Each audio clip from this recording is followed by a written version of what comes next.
On October 4, 1957, the former Soviet Union launched the first man-made satellite into orbit. Sputnik, which means traveler or wayfarer in Russian, sent back this eerie signal for 3 weeks before its batteries ran out. The satellite itself continued in orbit for 2 more months until atmospheric drag caused it to fall back to Earth on January 4th, 1958. Later that same year, the United States answered the Soviet challenge with Explorer 1. And by then, the space race was off and running. Space is open to us now, and our eagerness to share its meaning is not governed by the efforts of others. We go into space because whatever mankind must undertake, free men must fully share.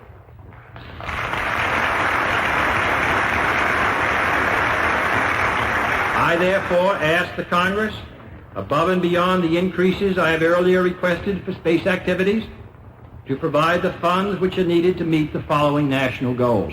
First, I believe that this nation should commit itself to achieving the goal, before this decade is out, of landing a man on the moon and returning him safely to the Earth. No single space project in this period will be more impressive to mankind or more important for the long-range exploration of space, and none will be so difficult or expensive to accomplish. And the benefits from that have been many. Consider that before we had satellite photography of Earth, we had no idea the true shape of hurricanes and typhoons. We knew these were massive storms, and certainly we felt their effects on the ground. But we couldn't necessarily see their rapid development over the Pacific and Atlantic Oceans, let alone predict when and where they would strike.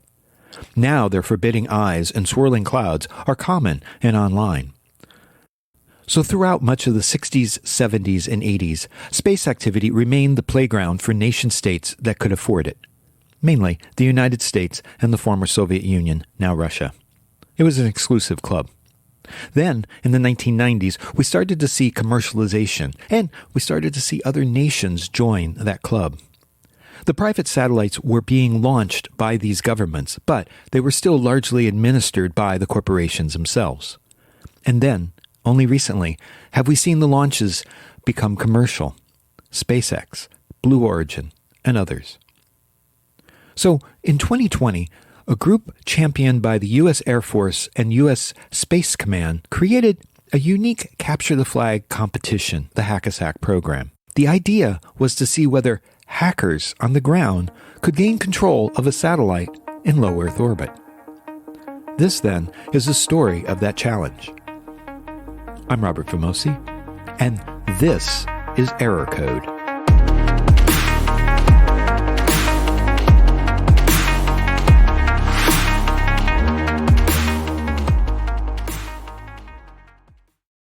Satellite technology that we're seeing today has been democratized and put into the hands of non-nation states. It's been put into the hands of universities and even high schools and other entities that are building software-defined radios now that can easily communicate with unencrypted communications channels using, very easy to decipher protocols. This is Frank Pound. He's a technical advisor with the U.S. Space Force team that is hosting the Hack-a-Sack program. A few years ago, when Frank was transitioning out of the Defense Advanced Research Projects Agency, or DARPA, he saw the writing on the wall, so to speak. And he was early. At that time, SpaceX was still crashing, and the idea of commercial space operations seemed just out of reach. Yet Frank sensed correctly, that successful launches by SpaceX and Blue Origin and others would eventually happen. As a kid, Frank grew up in Florida, right across from the Kennedy Space Center. And he remembers literally waiting for the school bus in the morning and would see rockets being launched, not just with astronauts, but with satellites going into orbit and probes going into deep space. For him, the rocket launches were normal. And so, as an adult, Frank went to work in the aerospace industry. Eventually, he found his way to DEF CON. For over 30 years, DEF CON has been the largest hacking conference in the world. And in the last 10 years, the committee that runs DEF CON has started to allow various interests to hold their own villages. These are mini conferences with themes such as lockpicking, And there's also an ICS village where they have a model water treatment plant for hackers to hack. And then there's the aerospace village. Ostensibly, it's about hacking airplanes. But no, they didn't park a 787 in one of the ballrooms at Caesars. They had virtual models which allowed you to hack into simulated systems. The aerospace village was the wake-up call to the aerospace industry about what's possible, what thinking outside the box might actually look like. But why stop at 30,000 feet? I mean, the second part of that word, aerospace, is space. Frank, who was involved with the aerospace village, he became involved with Hackasat. In fact, Frank was there at the very beginning. The Hackasat project, when we first got together in the fall of 2019, in sort of this island out on the coast of Virginia called Wallops Island. NASA has a facility out there. We had sort of not really a secret meeting, but we wanted to get away from everyone and sort of conceive what this would be like. We have people like me, independent contractors who are advising Space Force on the future of cyber warfare in space. But it's all basically this big team of people that come together to work on this problem in a very fun, engaging way that the public really enjoys. And that sort of parallels what we saw, I guess, in the past 7 years or so with the creation of Space Force, SpaceX and companies like SpaceX starting to really get a rhythm into launching lots of satellites in space over and over again to make it sort of boring almost because we're so used to seeing it. So it really comes at a good time. What he means when launching and supporting a satellite in orbit was the work of a nation state. It was an example of security through obscurity. I mean, who would hack a satellite? Who could? Thought patterns that, when satellite design, which was, you've got an exclusive club of big companies and big nation states that are the ones building these things. They're very expensive and the technology is very hard to develop. And so nobody would ever be able to tap into any of that stuff, even if it was unencrypted, because the tech was just so far out of reach. 1940s, 50s, and 60s, the government and very large corporations, they had access to computers. And security, well, it was an afterthought. Then, with the democratization of personal computing starting in 1980s, we saw the few computer viruses that were out there. Remember, they were spread by floppy disk. And then, with the commercial internet in the 1990s, that's when we really started seeing hacking for criminal purposes take off. First you saw the democratization of the internet, and then suddenly we had all these internet issues we had to solve, because originally the internet was, created back in the 60s and 70s by ARPA, which became DARPA, as a research network to, study how we would communicate, after a nuclear war occurred. So they wanted to build all these, resilient nodes. And they didn't ever really plan to unleash it on the world so soon, but that kind of just happened. And then we had to put all these Band-Aids on it, like encryption, right? Which was never built in from the start. Here's where the rush of innovation, compounded with the relatively inexpensive means to get into space, starts to sound like a problem we have with IoT. I think that's actually a really good parallel. This is Logan Finch. He's the Hackasat technical lead, working with a company called Cromulus, a research and engineering simulation and training company. His job is to simulate an actual spacecraft in orbit so that hackers on Earth can try to own it. And when you think about it, that's not such a crazy idea. And in a lot of ways, space is a lot like IoT, in so much that it's, small embedded, a lot of embedded systems, small processors. Yeah. Space is having its own IoT moment. I mean, with IoT, there are these gadgets, and they're already out there. And by some estimates, with IoT, we're talking about 25 billion of them, most with no way to update their firmware or to stay secure. The same is true with some of the satellites already in near-Earth orbit. Okay, not 25 billion satellites, but you get the general idea that these satellites that were first launched into orbit several years ago are based on technology that was developed in the early 1960s. So the concept that someone on Earth, anyone on Earth other than a nation state, could have access, well, it wasn't really thought of as possible until recently. This just happens to coincide with the flood of new small satellites from Elon Musk, Jeff Bezos, and Mark Zuckerberg. They're launching constellations of cheap satellites to fill our night sky with ribbons of tiny diamonds. Ironically, these cheap satellites are to provide more internet access to relatively inaccessible parts of the world. We're not talking about nation states anymore with vast resources. No, now we're talking about billionaires and big corporations. And do you think they take the time to really harden the circuitry on those devices? I think you already know the answer. And maybe now you'll start to agree that, well, the problem that we have with satellites today sounds an awful lot like what we have with IoT. And just like IoT, the threat is now that all of these thousands of satellites already in orbit and those that are about to join them are vulnerable. On the flip side, and this makes it potentially even more of an interesting problem, is space technology as a whole, is really lagging behind the rest of, kind of normal IoT stuff. Normal IoT stuff, such as there's a feeling that a disposable electronic device, such as an internet-connected toothbrush, doesn't need basic security. Yet, through the app, it's possible that it could leak personal information. If not registered user's name, address, and email, it could also reveal health issues. So we're starting to make the same mistakes with space.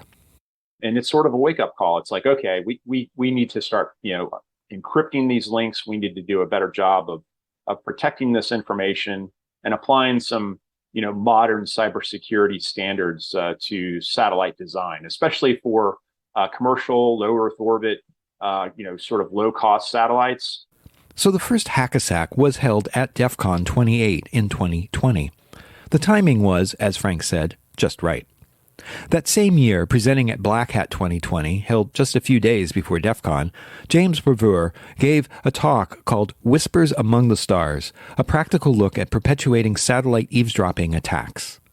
And I remember watching that talk online. Here's this kid from Oxford University citing examples of satellite communication that he'd been able to intercept on his own. Using a $90 satellite dish and a $200 digital video broadcasting satellite tuner, which he found secondhand online. It's August 2018. A sysadmin logs into the control panel of a wind turbine in southern France to update its firmware. More than 600 kilometers away, their PHP session token appears on my screen. 8 months later, an Egyptian oil tanker pulls into the port of Sfax, Tunisia, with a malfunctioning alternator on board.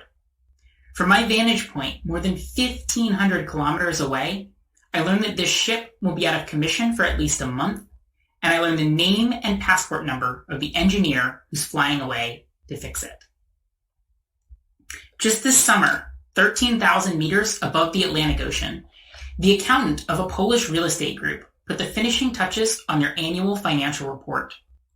The Word document she prepared reached my computer at the same time it arrived at the inboxes of her colleagues at her parent company, one of Europe's largest private commercial real estate trusts. How does this sort of thing happen? How do I get this kind of information, and how do we protect it in the future? With such a low barrier to entry, Brewer said that an attacker could be in a different country or on a different continent. Here's a researcher intercepting business communications that are bouncing off a commercial satellite in orbit around the world. He's not attacking the ground-based servers. He's relying on the unencrypted communications that are being uplinked and downlinked from the satellite. And so what you saw with that Black Hat presentation in 2020 was an example of that, where the tail of that legacy still exists in a lot of places. 11 years before James Brewer gave his 2020 talk, in the summer of 2009, Adam Laurie, also known as Major Malfunction, gave another talk at Black Hat in which he confessed that he had been studying hacking satellites since 2000 or so. I have actually been doing this for a long time. As you'll see when I get to the slides, a lot of this research is over 10 years old, and I've just recently restarted work on it. And the reason was I saw a video of a talk, I think it was given at Hack in the Box or somewhere, by Jim Giavidi and however you pronounce that other name.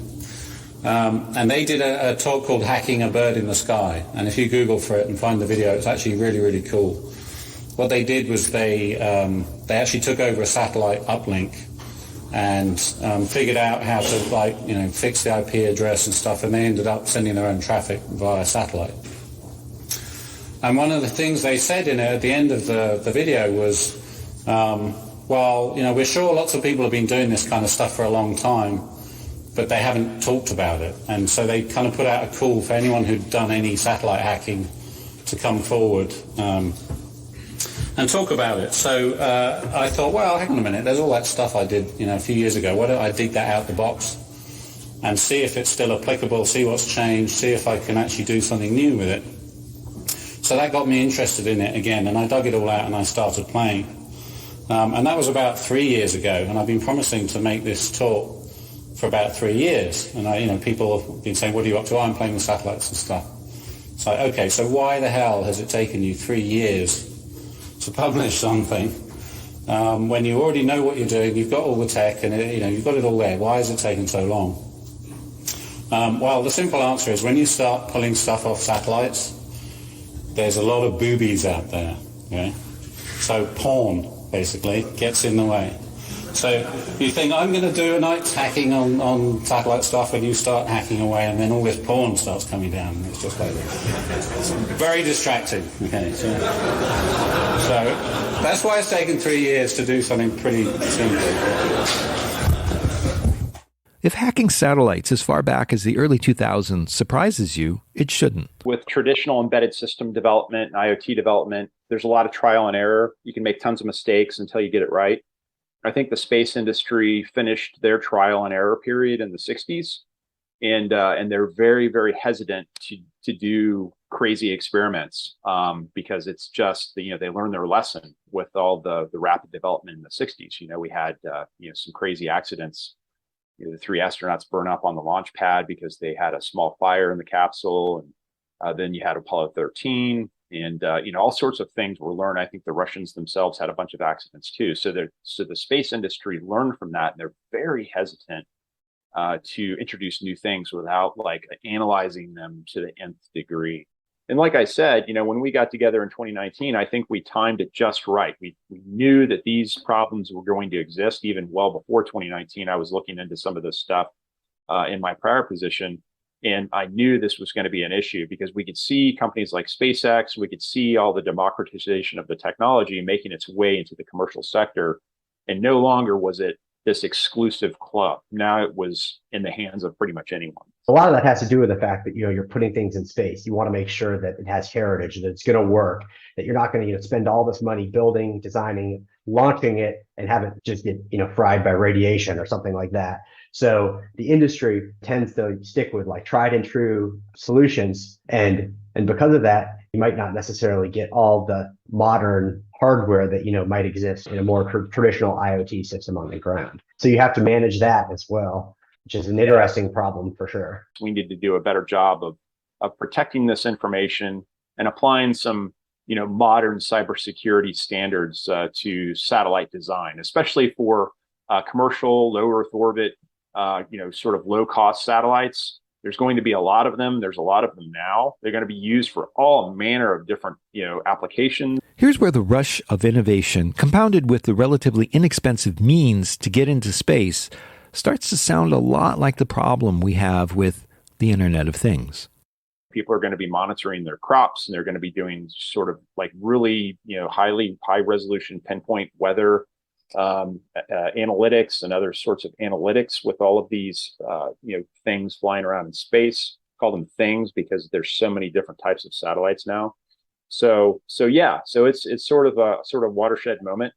So again, if we had an IoT problem with the existing satellites in orbit, it's about to get much worse as more and more tiny, specialized satellites start to get launched. Which is funny because we just said that space systems have to be rigorously tested. So what are people like Logan and Frank doing about all this? Well, they're taking this esoteric problem directly to the InfoSec community. They're taking this problem to DEF CON, for example. They're building a unique capture the flag competition called Hackasat that simulates the problems we've just outlined. Nobody's really ever done it before. And it's an interesting problem because, space in general is a system of systems. And that's what makes it simultaneously very, very interesting and a super cool cybersecurity problem, but also difficult to make sure that we balance where we focus so that we actually have an interesting game with interesting challenges over the course of the amount of time that we can have like a final event, right? Last year the finals was 24 hours long. This year it's going to be similar. Part of the the mission of Hackasat is to try and show the companies that are doing this that they should adopt these kind of best practices going forward. And I think it's definitely still a work in progress with contractors, stuff like that. There's always a certain amount of inertia to change, and I think trying to push these things now will yield dividends in the future, which is the real goal of Hackasat, especially from a Air Force and Space Force supporting it. Remember that Hackasat is sponsored by the U.S. Air Force and U.S. Space Command with support from U.S. Air Force Research Laboratory, or AFRL. The idea is to create a capture the flag that simulates what it's like to hack into and take over a satellite in orbit. The only problem is that people who know about orbital dynamics, like Logan, didn't necessarily know or even think like Frank, who had been involved with the all-military cyberstakes Capture the Flag. So, taking this original idea from an island off the coast of Virginia to the largest hacking conference on Earth, DEF CON, well, that took some work. And really, the first Hackasat back in 2020 was more of an introduction for all of those involved. That, looking back at Hackasat 1 and looking now at what Logan's team is building for this Hackasat, we kind of sometimes laugh about some of the things that we were doing. So how does one draw the interest of a traditional hacker? How do you draw the attention of those in the aerospace industry today? Well, you start out small. That first Hackasat back in 2020 wasn't trying to do everything all at once. It was, as I said, an introduction. Hackasat 1 brought the cybersecurity professionals, introduced them to space. The elite teams that came in, they'd never done like a space CTF before. They're like, what is this? So it was a good way to really introduce some of the components and some of the technical intricacies of a space system, while not dwelling on all the details that are really complicated. So the idea was to try to simulate the reality of space. Pay attention to that word, simulate. When I first heard about Hackasat, I assumed that they were hacking a decommissioned satellite in orbit. Nah, they never left Las Vegas. That first year, they built models, and they had them in a room at DEF CON. I think there were 8 satellites that were enclosed in these acrylic balls that were rotating around to sort of simulate at least 1 degree of freedom. And they were elevated on an air table. So you had the satellite just kind of spinning on one axis. Okay, so that's kind of weird. A room with satellites in acrylic balls. But they really wanted to simulate the reality of the project. They wanted to get into the embedded systems that are orbiting the Earth today. So, hardware aside, what's the real challenge? And around the walls of the competition area, there was a picture of the moon. And so the idea throughout the competition was for the teams to fight through all of these challenges leading up to finally gaining full control of the spacecraft, which was sort of spinning out of control on purpose, patch these bugs that kept popping back up. They'd have to run in and patch them, but patch them in such a way that the spacecraft wasn't disabled or started spinning even more. Right there, teams had to contend with the physics of orbital dynamics. Every action has an equal and opposite reaction. At DEF CON, these were largely infosecurity experts and not astrophysicists. So unlike the other CTF teams competing that year at DEF CON, the Hackasat teams needed to be both security experts and physics experts in order to succeed. The teams have to have experts who know about the two-body problems. They know how to calculate the position of the spacecraft in space. They know what it means to drain the momentum out of a reaction wheel and desaturate reaction wheels. They understand all that stuff, but they also have to understand the nitty-gritty details of buffer overflows and cyber vulnerabilities, and they have to combine those two expertise areas to really compete. Many of the teams had signed up that year without realizing that, and a few of the teams figured it out and made some progress stabilizing their satellites in orbit. And then pivot over from the main flight software over to the mission payload, which was the camera, and then fix bugs and fight through issues with it as well. And finally gain control of the camera, and to demonstrate they had full control of the spacecraft. Not only did they have to fix all of those issues, they also had to time the imager to take the picture at the proper time. Time, yes. Unlike hacking a server that is relatively close by on Earth, these satellites, they're up in space.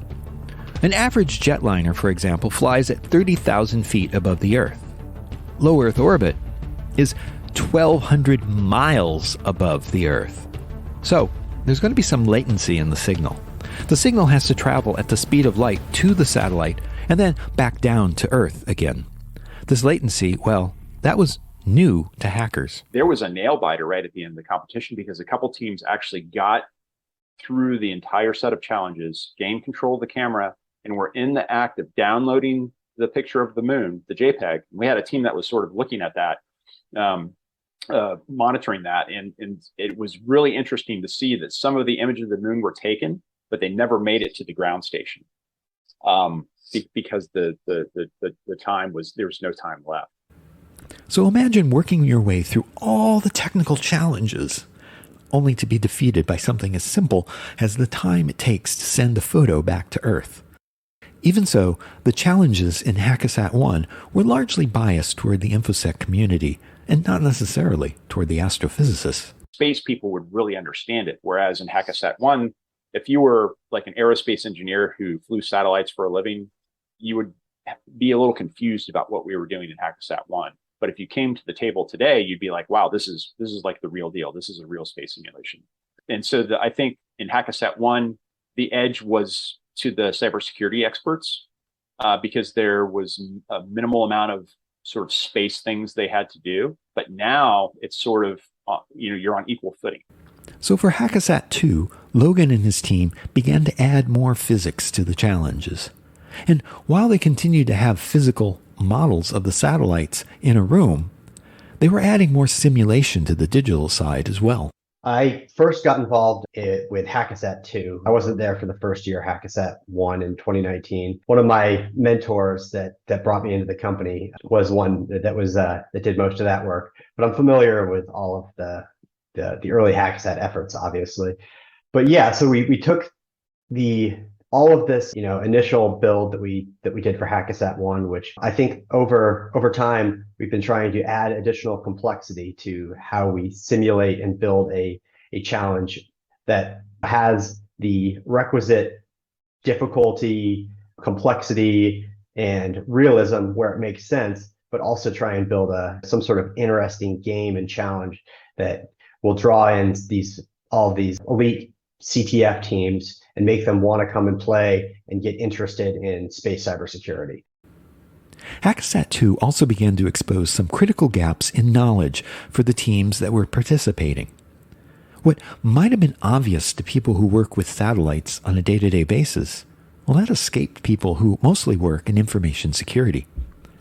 What we experienced last year, it sort of touches on some of the skill sets you see in the hardcore cybersecurity vulnerability research arena, where you have people that are incredibly talented, able to focus laser-like on a really hard problem, and they're really good at discarding everything else around them, right?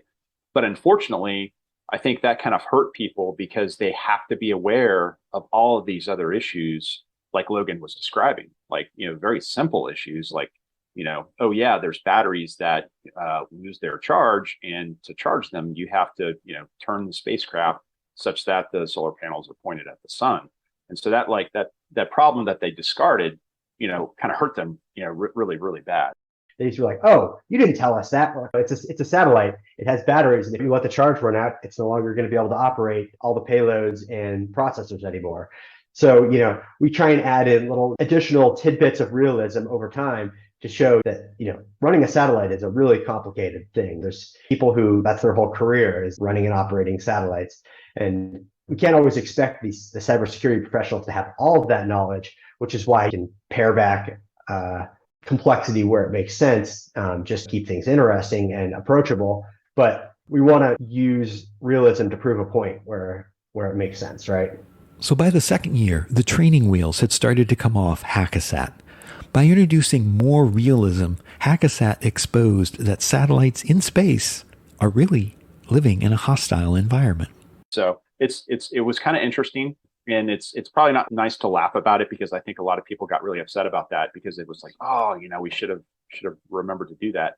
But I think that was a learning experience for everyone, right? Even us, because we just assumed they would do that. And so this year, I think all the teams now are very clear, and they understand what they need to do. And then last year, we were able to add additional complexity in Hackasat 2. So we had multiple flight payloads and flight processors that were real subsystems and then running on actual hardware. So Hackasat 1 and 2 had physical components that the teams had to access and exploit.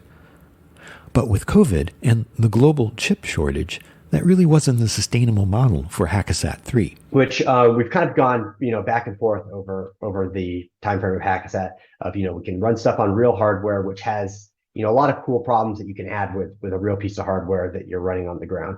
But at the end of the day, you're still stuck having to maintain and run and build all this real hardware. And with the pandemic, we've had, all sorts of issues with supply chain, procuring electronic components and all that. For Hackasat 3 in 2022, the team went into a completely virtual simulation, and it had its own pros and cons.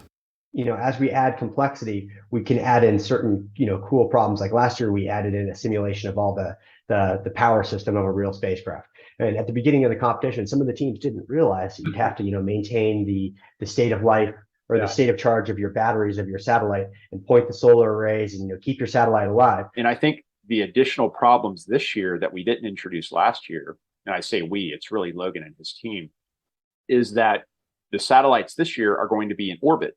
Right. So there's the battery issue, but now there's going to be a timing issue. Imagine trying to hack a server that only allows you access for up to 10 minutes every hour. That's the issue with satellites in space. They're going to be in low Earth orbit. So that means you have about 10 minutes at a time per pass meaning passing overhead the antenna on Earth, where you can actually do your work, right, as a cybersecurity expert. It's not like you are on the internet and you're hacking a computer 1,000 miles away, where it's got an IP address that you can continually access, and you get to try and work on it and gather intelligence about it and do all these things. With the satellite low Earth orbit, it's completely different. And not only that, you have to make sure that your antenna is pointed in the right direction. You have to gimbal your antenna to sort of point at the satellite as it's orbiting the Earth. And it's not anything like traditional CTF, where you've got these static machines that are physically available the whole time. So this year is going to be interesting to see how they handle that. Over time, Hackasat has been building and adding complexity and teaching all these teams and industry, adding additional parts to show what a real space system looks like. Eventually, we're going to get to the point where we're going to be doing the real thing. Logan's talking about Hackasat 4 in 2023, which will finally involve a real satellite orbiting the Earth, one that the U.S. Space Force will put into orbit in the spring of 2023. And that's been a really cool opportunity to keep adding in and showing off all the different parts that go into operating one of these systems, and then be able to showcase all the cybersecurity side once you built up that low level knowledge that's needed to understand. If the final challenge of Hackasat 1 was to photograph the moon, what's ahead? So if we're talking, from the final event type challenges, we try and build in different challenges that look like things you might see in a real system. So last year we had a piece of software that lived on the ground that was like in a what we called the user segment that looked kind of like what a payload interface might look like on the ground, that a user might use to send data up to a payload, and then it was echoed back or does whatever it needs to do up in space. And then we had the spacecraft itself. So we have, the command link and the telemetry link. Last year for Hackasat 2, those were always available, which is, not realistic in a real spacecraft. You're not always going to be able to talk to your spacecraft, especially when we're talking about these small sats. So far, we've been talking a lot about the satellites in orbit, but there's also the ground station aspect. With governments, there are a few uplinks established around the world. But with commercial, either you're buying a ground station time from others, including governments, or they're simply operating in very limited areas, and therefore further limiting the time you actually have to be in contact with a given satellite. Kind of the way the systems are built. Some of these companies might build their own ground stations and put them around the Earth. Some of them might be buying time on commercial ground stations. There's all these, other startups and other space companies that are building these things and making them available as like a platform as a service kind of thing, which is a whole other discussion. One suggestion is that renting satellite time will become as easy as ordering from Amazon. But that's still a ways off, and generally beyond the purview of Hackasat today. At this point, Hackasat only wants to reinforce the idea that you don't always have access to the satellite in orbit. They're going to have to realize that they have to balance what they can do and what effects they can have as part of the game into these short windows where they have access to the satellite, which is, I think it's going to really be interesting to see how things go.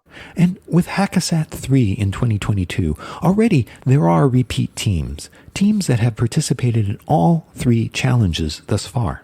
Had a few teams that have now, will have been finalists for all 3 years. And that's exciting for them, as they building up all this knowledge over time. But at the same time, we have to try and make it accessible to, a team that just qualifies this year, which one way we handle that is by making all the old material available that they can go download and try and run. In order to have a shot at the prize money, the Hackasat rules require the teams to write up what they did to solve the given challenges. And these are available on the Hackasat site. These become valuable to new teams, enabling them to see the types of challenges that have gone before. Everybody puts up write-ups of how they solved the challenges in the previous years and does all that stuff. That's part of what they have to do to qualify for the prize money that the Air Force is making available as part of the, I guess it's the challenge. There's a whole challenge authority that's put out by the government where they can build these challenges to meet a specific need. So they have to provide feedback and something that's useful to the community. Basically, the U.S. government is trying to get more eyes on the problem of satellites in orbit today. And that's another interesting side of this whole thing, is we get to see very unique ways of approaching some of these problems. We've seen stuff where some of the teams did things that we didn't even think about as the designers, which is really cool. In a lot of ways, they're a lot smarter than us in cybersecurity. They come up with ideas and approaches that we're like, wow, that's really cool. And that's always blows me away, what folks are capable of, especially very, very smart people, which all these teams are made up of, a lot of really smart people. So at the time this podcast went into production, the finals for Hackasat 3 were still 3 days away. So there's a part 2. In the next episode, I'm going to talk about the winners and the challenges they faced. I'm also going to talk more about all those satellite simulations that Logan is creating and how those will be used, not just when there's a capture the flag. And finally, I will talk about Hackasat 4, which really will take place in low Earth orbit. All that on the next episode of Eracode, and I hope you'll check it out.